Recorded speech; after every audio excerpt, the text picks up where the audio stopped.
Hello again, everyone, and welcome to another edition of RF Podlooza, a podcast by and for advertising people. Before we get started, we'd ask you to do us a simple favor. Please subscribe to our channel and like this video. Now, this week we travel to the city of Ann Arbor, Michigan, one of America's greatest college towns, and we meet with Jan Muleman, CEO and founder of the ReGroup Agency. Jan has been very prominent in the development of our industry over the last several decades. She has seen it all, from the mergers and acquisitions to spin-offs, clients' wins and losses, as well as the emergence of digital technology and its effect on our industry. We are very privileged to have Jan Muleman as our guest this week. So let's meet Jan.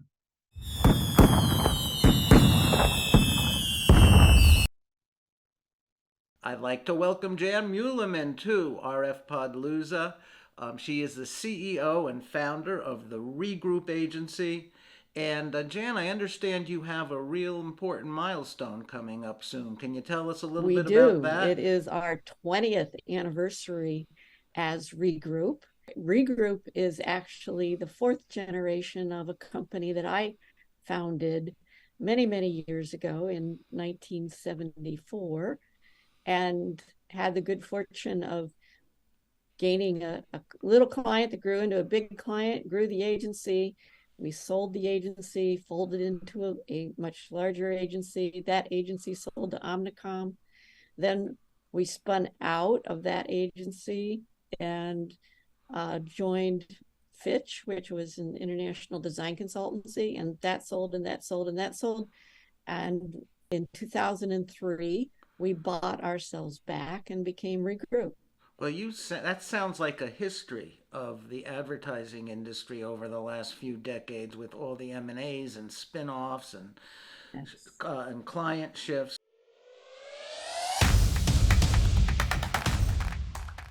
Going back to the very beginning of your lineage, you started with a really well-known brand name, which makes and sells one of my favorite food groups. Why don't you tell us a little bit about that? Well, we had the good fortune to be approached by Tom Monahan of Domino's Pizza because he thought he had failed to respond to a protest that had been filed against his registration of the name Domino's Pizza by Domino's Sugar, Amstar.